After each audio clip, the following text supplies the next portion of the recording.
So tell me a little bit about Riverbend Malt House. Who are you and how did you really get started? Yeah. So myself and Brian Simpson actually became friends as environmental consultants, and we were working when the housing market collapsed back in 2006, 2007, and moved our families to Asheville soon thereafter.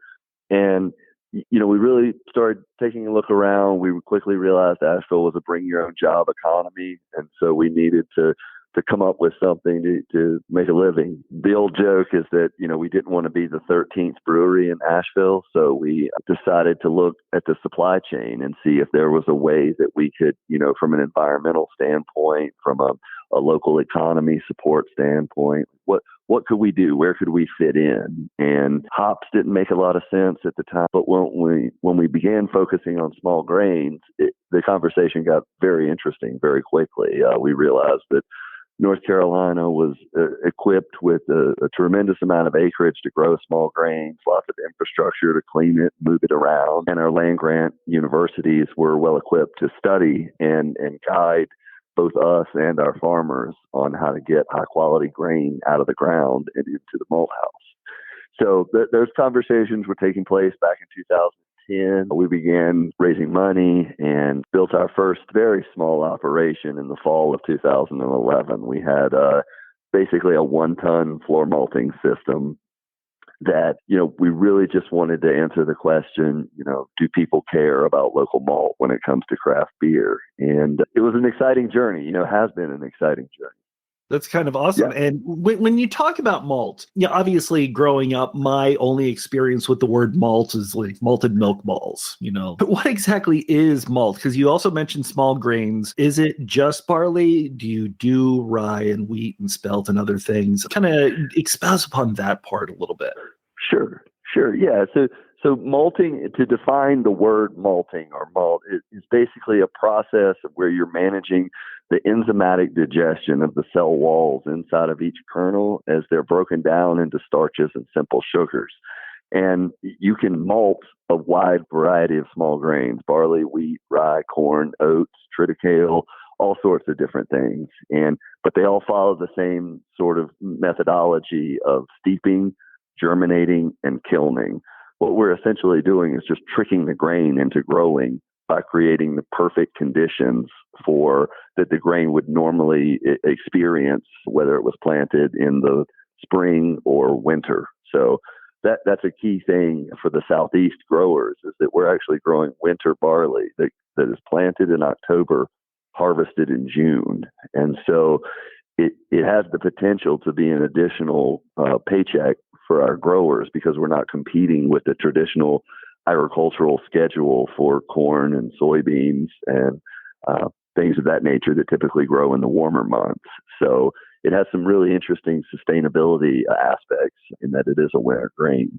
The real finesse of the maltster is sort of taking that blend of art and science to manipulate those 3 steps to create a wide range of flavors. So, we can adjust the amount of moisture from a longer steep, combine that with an extended germination period and a warmer kilning recipe, and create a rich, dark Munich style product that tastes like, dark fruit and a little bit of toast.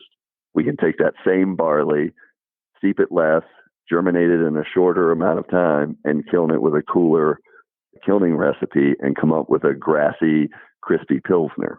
So that's really where the fun of all of this lies for me, is coaxing all these different flavors out of a relatively short list of materials. So it sounds like if somebody comes in, if a farmer were to come in with a crop of winter barley, as you mentioned, you can make a wide variety of malts from just that single simple recipe with nothing but techniques. Is that what I'm hearing? Correct. Mm-hmm. Yeah. And, each of these varieties of barley, we work with probably 3 or 4 2-row varieties, and we started exclusively with 6-row. And so this thoroughbred variety is what we started with. And that was limiting in the sense that, most brewers in the craft space prefer the 2-row variety. The kernels are typically a little bit plumper, the extract's a little bit higher. But, for those brewers that were looking for a taste of place, so to speak, or terroir, wanting to explore that, we fit in perfectly. And so that's really where the roots, we kind of really settled in with a lot of guys that were focused on farmhouse style beers early on. And now that we're working with, a more widely accepted two-row variety, the sky's the limit, really.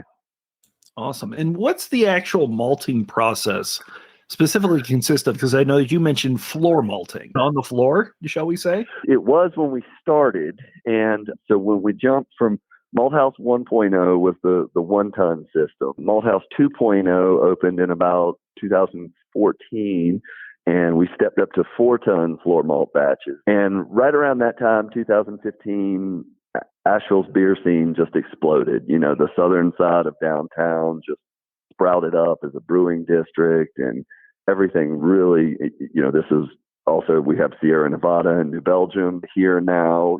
All of these things really started spinning. And so we stepped up to do what's called pneumatic malting for Malt House 3.0. So we're using what's called a GKV, a germ kiln vessel, to basically provide the ideal conditions during germination and in kilning inside of one vessel. Whereas on the floor malt, we would rake it on the floor for several days and then transfer the material with a shovel into the kiln.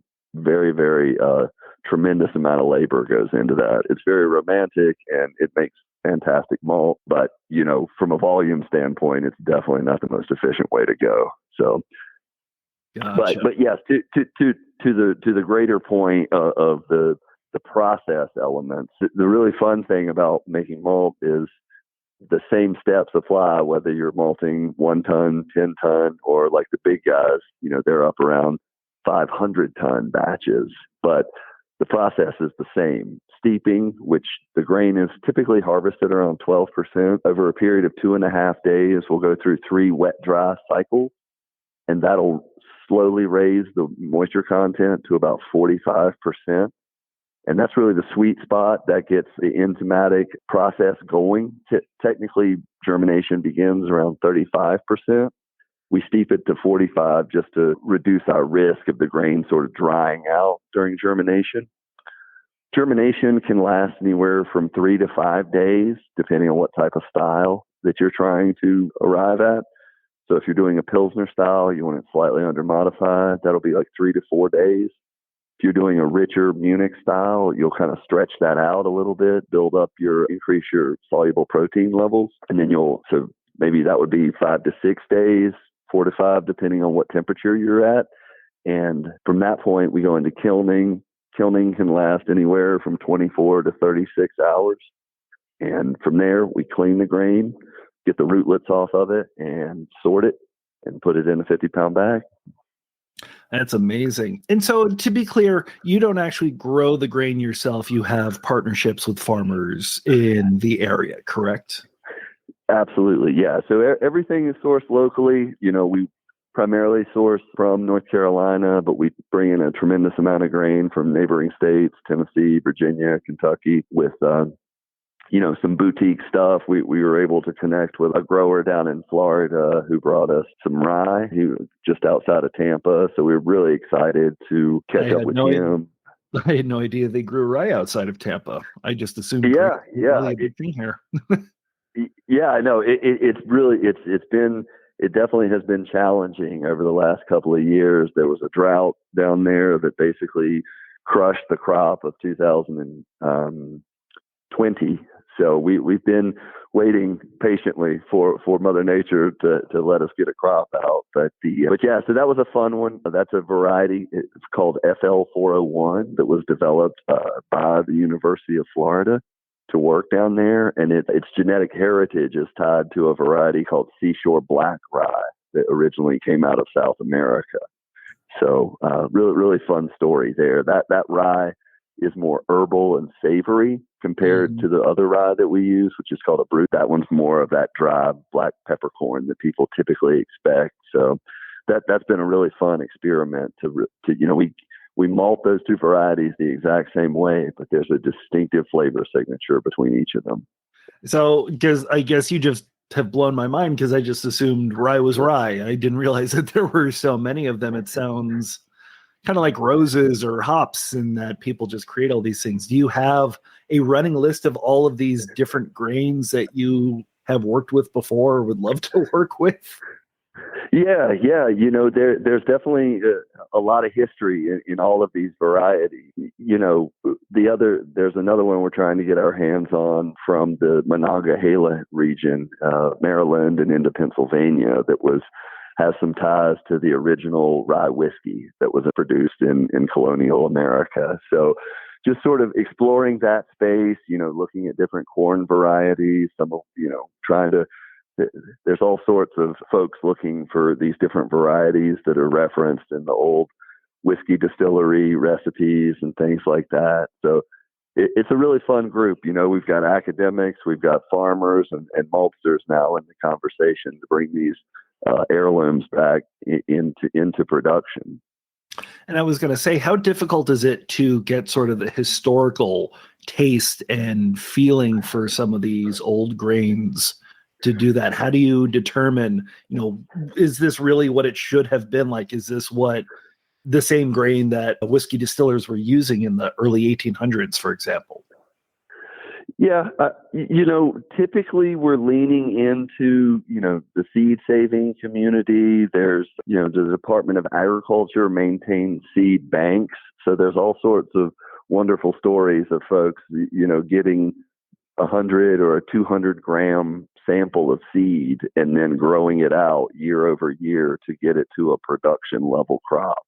So that's really kind of the intersection there, is these seed banks and the old recipe logs and things like that distilleries and brewers and researchers are looking at to try to make sense of things. And, unfortunately on the barley side, we haven't found anything that will work in today's climate. There's references to the Tennessee winter 6-row, but that's it. We don't know. That's not really much to go on. We don't know what variety that was, and who had it, or what specific farm it was grown on, or anything like that. So some of it can be a bit of a wild goose chase, but like I say, I always tell people we have one foot in the past, one foot in the future. So we're interested to talk with farmers and researchers who are studying heirlooms, but also talking with the plant breeders that are bringing new varieties into the conversation that work very well in the Southeast. And I'd love to talk about that, because you did mention the land-grant universities that are in the Asheville area. You mentioned, obviously, the University of Florida researched grain that was grown near Tampa. How do you start the conversation with a university? And at this point, do you have such a great relationship with them that you're able to do kind of fun, exciting projects that give you an interesting product to work with and give them an interesting grain to research? Yeah, the conversations with Virginia Tech and NC State have been going on literally since day one. Brian and I both have a strong science background and very much want to support the land grant efforts. And so sort of the arc, though, you must be patient. So we sat down in 2010, 2011 with these folks, and we're like, okay, here's the deal. This industry is growing double digits, it's an amazing thing. We need a 2-row barley that works here soon. And they said, well, that's great. We really recognize the opportunity, but you're going to have to wait 8 to 10 years, because that's how long it takes us to develop a new variety. And sure enough, they were right. It's taken about that long to deliver new varieties that are just in what they call the elite line status. So what they'll do is they'll cross, a variety that's working here in the Southeast with a malting barley cultivar from Europe or Western U.S., Western Canada, et cetera. And then they'll study them year after year in the field and hand select the best ones that have survived that crop year. And after all of that intensive hand labor, we arrive at the elite lines that get ready for public use. Awesome. With hops, I know that there are certain hops, that are very sought after. People tend to wait around for these hops to finally go on sale, and There's usually a run on some varieties. I can throw out names like Cashmere and Lemon Drop and stuff like that. Do you see malt has either gotten to the point or could eventually get to the point where a certain grain would be highly sought after? Once this grain is harvested, it's time for the harvest to come out, and people are excited to use it. Yeah, we're definitely a ways off from that, I would say. What we're seeing now is that the long-running varieties from the UK, like Maris Otter and Golden Promise, they have great name recognition around the brewing community. We don't quite have that in the Southeast yet. But I think, right now it seems like the craft beer style that's really gaining a lot of momentum is fill-in-the-blank lager style, be it American, be it German, be it Czech. And I think as these styles evolve and get back into the public consciousness, I think that's where barley variety and fresh local craft malt is going to shine. And that may sort of be a springboard to get to that name recognition for Calypso or Violetta, which are the primary two-row varieties we use. Interesting. And obviously, since we're talking about agriculture and we're talking about getting it to you and from you to the brewers, pretty much every aspect of every industry nowadays is being affected by supply chain issues and agricultural issues. I guess we'll start with the agriculture side of things. Are we going to be seeing more shortages of malts because of low crop yields and whatnot coming down the pipeline? Yeah, when we look at the 21 harvest out west, we had a lot of really high temperatures, which stressed the plant, and we had drought conditions, which stress the plant and drive up protein levels. So most of the data that I have seen point to between a 30, maybe a 35% reduction in annual yield from the 2021 crop. And so, but that's out west. That's spring barley that typically grows from May to August, something like that. When we go back to the winter barley schedule, we had a great crop year in the Southeast, really high test weights, nice plump kernels, and plenty of them. So I think we're in a really great place from a supply chain standpoint. We're pulling grain from a couple of hours away from the malt house that's really high quality. So we're in a good position to be able to help out brewers and distillers that might be impacted by the supply chain issues. Over from Germany and in the EU, they're running out of shipping containers to put the barley in to get it over to the US, and just a whole host of problems with availability on the transatlantic, shipping runs and things like that. So it's a really interesting time to be a craft maltster in the Southeast. I'm sure. And in terms of getting, I guess for you, because obviously your shipping containers are more giant bags than they are the transatlantic huge metal boxes. Are you still having and finding issues of getting your malts to your customers and getting them what they need on a timely basis? So our LTL, or less than a truckload partners, have been pretty good. They've helped. They've been on the ball, and we haven't seen any real delays there. Inbound raw material has been a little bit challenging, but we've just had to plan out for longer lead time. So it used to be that we could have, line up a truck in a day or two to go out to, farmer XYZ's bins and pick up a load. Now it might be a week or two that we need to plan. So happy to report that the malt house is overflowing with fresh, locally grown grain right now. So we're in good shape. That's awesome to hear. And obviously those grains are going to brewers for the most part. And one of the interesting things about Riverbend is that instead of just selling the malts, you seem to take an active role in communicating with the brewers and even collaborating with the brewers to give them a very special, very specific, very turnkey sort of product malt that they can use with their beers. Yeah, absolutely. I mean, that's one of the fun things that we really enjoy is that sort of direct personal connection. It's it's not uncommon for a brewer to call and say, "Hey guys, I'm thinking about doing this style. What do you think?" And I might say, "Oh, well, I think batch 1172 of this product is perfect because it's a little bit darker than normal, but I think it's going to be right on point for what you're after for that Vienna style lager that you're coming up with." And so having that intimate knowledge of our inventory and beer styles, and I think it really helps deliver a fresh product to the brewer, and they appreciate that sort of open conversation about specs and availability and flavor profiles and all of that stuff.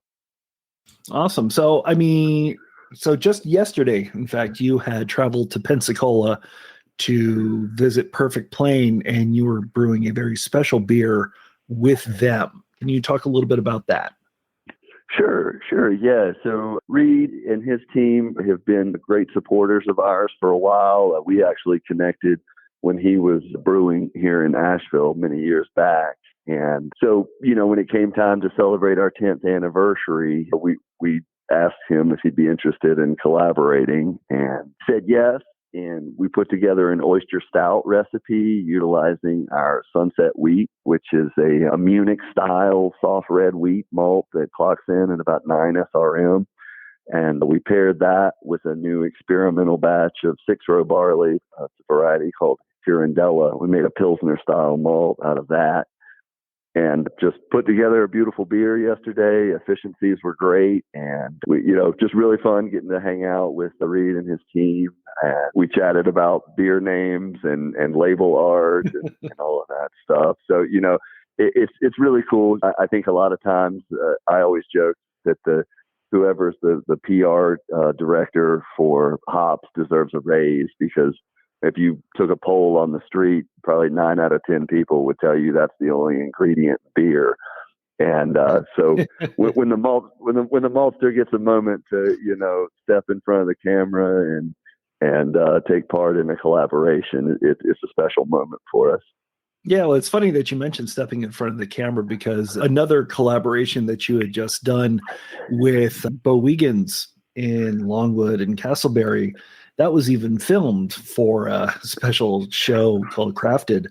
What was the process behind that? Because that is a drastically different beer from the Oyster Stout that you just brewed yesterday. I guess tell everybody a little bit about the beer and kind of how did that project get off the ground? Yeah, so the Crafted folks, we actually go back a little ways. So they came up here and filmed a series in Asheville about a year or so ago, where we collaborated with some of our favorite breweries here in town, and with the key piece that it was not only local malt, but there was a local maker involved in the conversation as well. So we kind of got the ball rolling with that experience. And so when Craig and his team said, "Hey, would you be interested in doing something down in Florida?" We said, "Of course. Yeah. What have you got in mind?" And so this first project involved Valhalla Bakery. And so they baked up a beautiful cake, and it was promptly discharged into the mash tun along with our locally sourced malt, and made a really special. Can I go ahead and say that if you haven't seen the video, when you would say properly discharged, it was decorated and everything, and it just... Oh, yeah. It was gorgeous. Right in. And jumped right in. So that made this really special beer called Smooth Velvet. And I think, the video aspect of this project is so interesting. A lot of people may sit in a brewery and see a brew house sort of shiny and dry and, looking like something from a museum, but Crafted kind of brings people behind the scenes on brew day and shows them, what it looks like when the beer, when the malt is being milled, when it's being mashed in, and hops are being added in the boil kettle, et cetera. So I think it's a super cool, video, documentary of how local beer can get made, and all the creativity that goes into these recipes is pretty exciting. I always get a kick out of, how some of these crazy adjuncts, be it a beautifully designed decorated cake or a bag of Fruit Loops. It's always fun to see how it turns out in the finished beer. And this is something that you continue to do because even if you look on the Riverbend website, there's a lot of beers that you've collaborated with or kind of inspired. And you give the one that even has your name, Riverbend Rye, from a Crooked Can near. It's interesting. Is this a normal thing for maltsters to do, or is this just something that you're trying to push just because that's what you and your team really enjoyed? It's definitely not normal. Larger malt houses, they cover a lot of ground and they are, just focused on a broader catalog where their sales rep might be representing multiple malt houses. For us, again, it's back to that, think about it like eating at a white tablecloth restaurant. You might get a chance to chit chat with the chef or the owner about the dish that you chose that night. We kind of see that sort of same connectivity, or maybe chatting with the farmer at a farmer's market about how to prepare a certain vegetable or whatever. It's like that to us is what makes it a lot of fun, because we're still, even back on day one, the vision that Brian and I had was like, well, we see all these different parts of the U.S. have a distinctive style that they're known for. A West Coast IPA or a black IPA from the Pacific Northwest. What's the South going to be known for? And could we see a day where we export a style out to the rest of the country? And so, again, I don't think we're there yet, but some of these conversations may help lead us that way.